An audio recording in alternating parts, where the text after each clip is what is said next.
ఆ ఇల్లీగల్ కస్టడీలో నన్ను నా భర్తని కూడా కొట్టారని, మ్యాన్ హ్యాండిల్ చేశారని దెబ్బలు కూడా మ్యాజిస్ట్రేట్ గారికి చూపిస్తే మ్యాజిస్ట్రేట్ గారు దాన్ని రికార్డ్ చేసి గవర్నమెంట్ హాస్పిటల్కి ఎగ్జామినేషన్ పంపి తరువాత రిమాండ్ చేశారు. వాళ్ళిద్దరూ కూడా భార్యాభర్తలు చాలా యాక్టివ్ సోషల్ మీడియా కార్యకర్తలు వైఎస్ఆర్ కాంగ్రెస్ పార్టీకి.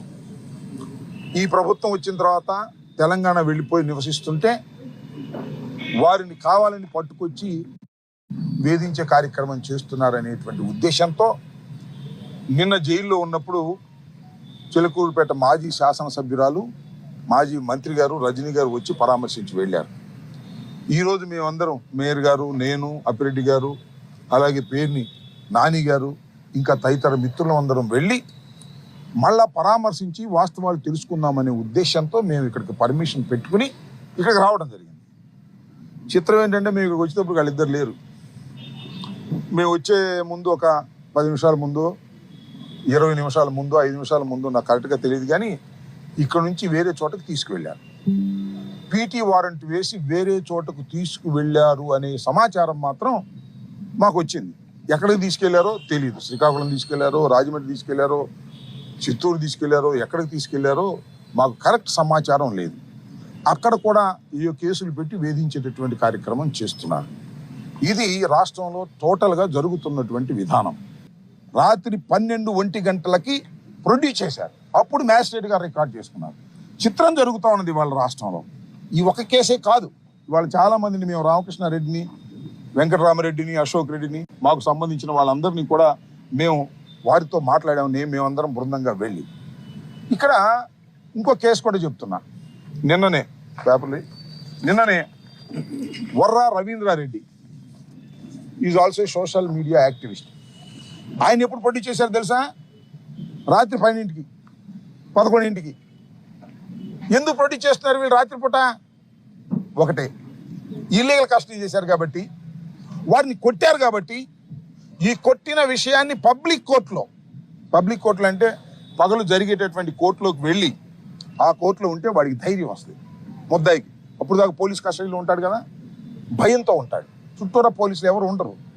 పబ్లిక్లోకి వచ్చిన తర్వాత అమ్మ ధైర్యం వచ్చిందిరా, నేను ఇక వాస్తవం చెప్పొచ్చు అని వాస్తవం చెబుతారనే భయంతో రాత్రిపూట 12 గంటలు ఇంటికి వెళ్ళి, మ్యాజిస్ట్రేట్ గారు ఇంటికి వెళ్ళి అక్కడ ప్రొడ్యూస్ చేస్తే ఎవరు ఉంటారు కదా, పోలీసులు ఉంటారు, మ్యాజిస్ట్రేట్ గారు ఉంటారు. ఎవరు పబ్లిక్ ఉంటారు కదా, పబ్లిక్ కోర్టు కాదు కాబట్టి. అందువల్ల అక్కడ తీసుకెళ్ళి పెడుతున్నారు. ఈ విషయాన్ని తెలుసుకుని మేమేం చేస్తున్నామంటే, ఎప్పుడైతే మ్యాజిస్ట్రేట్ గారు ఇంటికాడ ప్రొడ్యూస్ చేస్తున్నారో మా అడ్వకేట్లు అందరూ వెళ్ళి మ్యాజిస్ట్రేట్ గారి కూర్చుంటున్నారు. రాత్రి జరిగింది అది. వర్రా రవీంద్రారెడ్డి అనే వ్యక్తిని నాకు చాలా చిత్రం అనిపించింది. వర్రా రవీంద్రారెడ్డి అనే వ్యక్తిని ప్రొడ్యూస్ చేసినప్పుడు నేను కూడా న్యాయవాద వృత్తిలో కొన్నాళ్ళు పనిచేశా. నేను ఎక్కడా చూడలా. చూడండి, దీనిలో ముసుగు వేసుకున్నటువంటి ముగ్గురు వ్యక్తులు ఉన్నారు. ఈ ముగ్గురులో వర్రా రవీంద్రారెడ్డి ఒక ఆయన, సుబ్బారెడ్డి ఒక ఆయన, ఇంకొక అతని పేరేదో ఉంది. ఏంది నాకు అర్థం కాల. పౌర సమాజంలో పౌర హక్కులు ఏమైపోతున్నాయి? నేను ప్రశ్నిస్తున్న పోలీస్ వ్యవస్థని. ఆ డీజీ గారు, ఐజీ ఆయన పేరేంటి, కోయా ప్రవీణ్ గారు, ఆయన ఏమండి ఇలా ధర్మమేనా ఇది? వాళ్ళు ఎవరు? వాళ్ళు ముద్దాయిలు, ఎక్యూజ్డ్ అంటే ఏంటి? నేరారోపణ చెయ్యబడిన వాడు మాత్రమే. నేరం రుజువైనటువంటి కన్విక్ట్ కాదు. నేరారోపణ చేయబడిన వాడు కోర్టులోకి వెళ్ళి సాక్ష్యాధారాలన్నీ నిరూపణ అయిన తర్వాత కన్విక్ట్ చేస్తారు. అప్పుడు కన్విక్షన్. ఈ వర్రా రవీంద్రారెడ్డితో పాటు ఇద్దరిని రాత్రి ప్రొడ్యూస్ చేస్తే సేమ్ టు సేమ్ మన చిలకూరుపేట కేసు లాగానే వర్రా రవీంద్రారెడ్డి మ్యాజిస్ట్రేట్ గారికి రిపోర్ట్ చేశాడు. మొత్తం టోటల్గా నన్ను ఇల్లీగల్గా కస్టడీలోకి తీసుకున్నారు. నన్ను 5వ తారీఖున ఒకసారి కస్టడీలోకి తీసుకొని అక్కడ 41 నోటీస్ ఇచ్చి పంపించేశారు. నేను వెళ్ళిపోయాను. మళ్ళా 6వ తారీఖునో 7వ తారీఖునో ఏం చెప్పాడు, ఇంకా దాంట్లో స్టేట్మెంట్ రాలేదు. మళ్ళీ అర్ధరాత్రి లేపుకొచ్చాడు. 4 రోజుల నుంచి తిప్పుతున్నారు, కొడుతున్నారు, విచ్చలవిడిగా కొట్టారు. మళ్ళీ తీసుకొచ్చి అర్ధరాత్రి ప్రొడ్యూస్ చేశారు. హెబియస్ కార్పస్ వేసాం కదా సుప్రీం హైకోర్టులో. హెబియస్ కార్పస్ పెండింగ్లో ఉంది కాబట్టి ఎక్కడైనా ఉంటే వాళ్ళని ప్రొడ్యూస్ చేయమంటే తీసుకొచ్చి ప్రొడ్యూస్ చేశారు. ఎప్పుడు ప్రొడ్యూస్ చేశారు? చిలకలూరిపేటలో ఉన్నటువంటి ముద్దాయిలుగా చెప్పబడుతున్న సుధారాణి దంపతుల్ని ఏ విధంగా ప్రొడ్యూస్ చేశారో రాత్రి 12 గంటలకి మళ్ళా వీళ్ళు రాత్రి 11:30 ప్రొడ్యూస్ చేశారు. అరెస్ట్ మాత్రం అంతకుముందు రాత్రి 11:30 చూపించారు. కన్వీనియంట్గా 24 అవర్స్లో పెట్టాలి కాబట్టి. దీన్ని బట్టి అర్థమవుతుంది ఏంటంటే, లాజిక్గా ఆలోచించండి. పెద్దలు, న్యాయ నిపుణులు, న్యాయవాదులు, న్యాయమూర్తులు ఆలోచించమని మనం చేస్తున్నాం. పబ్లిక్ కోర్టులో కాకోకుండా ఇంటి దగ్గరకు తీసుకొచ్చి అర్ధరాత్రి పూట ప్రొడ్యూస్ చేస్తున్నారు అంటే ఖచ్చితంగా వారిని హెరాస్ చేసి, కొట్టి, తిట్టి, బెదిరించి వారి పేరు చెప్పు, వీళ్ళ పేరు చెప్పు. అతను చెప్పాడు క్లియర్గా, వర్రా రవీంద్ర అనే అతను అవినాష్ పేరు చెప్పు, మరి ఇంకెవరిదో ఇంకొక ఆయన పేరు చెప్పు అని బెదిరించారా? భార్గవ్ పేరు చెప్పు అని బెదిరించారంట. బెదిరిస్తే బెదిరించకపోయినా బెదిరించినా వాళ్ళు రాసుకుని సంతకం పెట్టమంటున్నారు. ఏమిటి అన్యాయం ఉంటుంది? ఇది ప్రజాస్వామ్య దేశమేనా? పోలీసులు ఈ విధంగా వ్యవహరించవచ్చా? నాకు ఇంకోటి ఆశ్చర్యం వేసిందంటే, నేను మనం చూసినప్పుడు నిన్నే చూసా, కోయా ప్రవీణ్ అనే ఐపీఎస్ ఆఫీసర్, ఆయన సీనియర్ ఐపీఎస్ ఆఫీసర్ అనుకుంటాను. ఆయన అంటాడు చిత్రంగా, ఇదే అరబ్ దేశాల్లో అయితే నడి రోడ్డు మీద గుంజకు కట్టేసి రాళ్ళు వేసి చంపేస్తారంట. రవీంద్రారెడ్డి చేసిన నేరానికి శిక్ష కూడా చెబుతున్నాడు. ఎక్కడ శిక్ష? అది అరబ్ దేశాల్లో శిక్ష అంట. మరి ఏమన్నా అరబ్ ట్రైనింగ్కి వెళ్ళాడేమో నాకు తెలియదు ఈ ఐపీఎస్ ఆఫీసర్ గారు. ఇతను నేరం చేశాడో లేదో ఇంకా రుజువు కాలా. నేరం చేశాడని మీరు చెబుతున్నారు పోలీసులు, శిక్ష కూడా మీరే చెప్తున్నారు. What is this? ఇది మెంటల్ హెరాస్మెంట్ కాదా? ముసుగులేయటం. అరబ్ దేశాల్లో అయితే రాళ్లు పెట్టి కొట్టి చంపుతారు. అసలు వీళ్ళు కర్మాగారం, ఈ మధ్యన కర్మాగారం అనే పేరు ఈనాడులోనూ ఆంధ్రజ్యోతిలో వచ్చింది, చదివినట్టున్నాడు. లేదా చంద్రబాబు నాయుడు చెప్పన్నాడు, కర్మాగారం ఫ్యాక్టరీగా తయారవుతున్నారు అనేటువంటి మాటలు మాట్లాడుతుంటే ఇక పోలీస్ వ్యవస్థను ఏమనాలి? ఆ ప్రవీణ్ గారు ఇంతకుముందు ప్రకాశం జిల్లాలో ఎస్పీగా పనిచేశారట. ప్రకాశం జిల్లాలో ఎస్పీగా పనిచేసినప్పుడు ఎన్నికల కమిషన్ ఆయన బదలాయించేసింది, ట్రాన్స్ఫర్ చేసేసింది. ఎందుకో తెలుసా? తెలుగుదేశానికి అనుకూలంగా చేస్తున్నాడు అనేటువంటి వైఎస్ఆర్ కాంగ్రెస్ పార్టీ ఇచ్చిన ఫిర్యాదు మేరకు ఆయన అక్కడి నుంచి పంపించేశారు. ఆ ఫిర్యాదులు ఏం చెప్పారు తెలుసా? ఈయన డబ్బులు పోసాడని చెప్పారు. అంతగా క్లోజ్గా చంద్రబాబు నాయుడు గారికి ఉండే మనిషి, తెలుగుదేశంకి అంత అనుకూలంగా ఉండే మనిషి.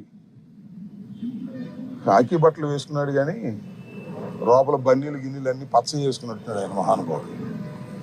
తెలియకడుగుతా ఏం మాటలు మాట్లాడుతున్నాడు? మీ డ్యూటీ మీరు చేయండి. నేను what I'm requesting all the IPS officers, ఒకటే మనవి చేస్తున్నా, చట్ట ప్రకారం మీ పని మీరు చెయ్యండి.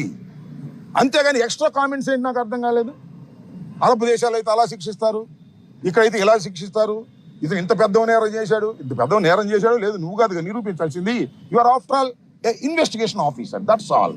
నీ పోలీస్ డిపార్ట్మెంట్ నిర్ణయించవలసింది న్యాయస్థానాలు.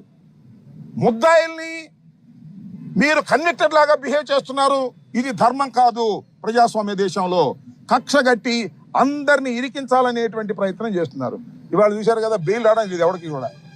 ఒకసారి అరెస్ట్ చేస్తే బెయిల్ వచ్చింది అనుకో కోర్టులో, ఇంకో కేసు ఎమ్మటే రిజిస్టర్ చేసి ఇంకో కేసు, ఆ ఊర్లో కేసు, ఈ ఊర్లో కేసు, ఇట్లా కేసుల మీద కేసులు పెట్టి వీళ్ళందరూ కూడా హ్యాబిచువల్ అఫెండర్స్. ఏంటండి సోషల్ మీడియా వాళ్ళు హ్యాబిచువల్ అఫెండర్స్ ఏంటండి?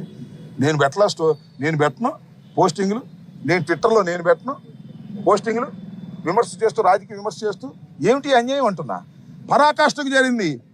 అయ్యా నారా చంద్రబాబు నాయుడు గారు, మీరు పులి మీద స్వారీ చేస్తున్నారు, జాగ్రత్త. ఆ పులే మిమ్మల్ని తింటుంది రాబోయే కాలంలో, గుర్తుపెట్టుకోమని మనం చేస్తున్నా.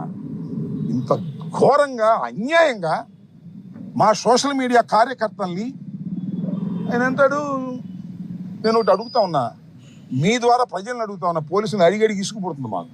ఎందుకంటే మొన్నే మేము డీజీ గారి దగ్గరికి వెళ్ళాం, ఆయనకి చెప్పాం, మళ్ళా ఎస్పీలందరినీ కలిసాం. మా కార్యకర్తలు, మా నాయకులు వెళ్ళి ఈ కృష్ణా జిల్లాలో ఈయన వెళ్ళి కలిశాడు, మేము గుంటూరు జిల్లాలో మేము వెళ్ళి కలిసాం, ఎస్పీకి ఇచ్చాం. అందరికీ ఏంటి, జగన్మోహన్ రెడ్డి గారి కుటుంబం మీద జగన్మోహన్ రెడ్డి గారి సతీమణి మీద, జగన్మోహన్ రెడ్డి గారి పిల్లల మీద, మా పిల్లల మీద, మా కుటుంబ సభ్యుల మీద తెలుగుదేశం పార్టీ సోషల్ మీడియాకు సంబంధించిన వారు ఎంత పచ్చి బూతులు తిట్టారో అవన్నీ పెట్టాం. యాక్షన్ తీసుకొని బాబు అని ఇచ్చాం. మళ్ళా నిన్న రజనీ గారు 20 రోజులైంది, ఆమెను ఏ విధంగా ట్రోల్ చేశారో నేను చెప్పను, సిగ్గేస్తుంది.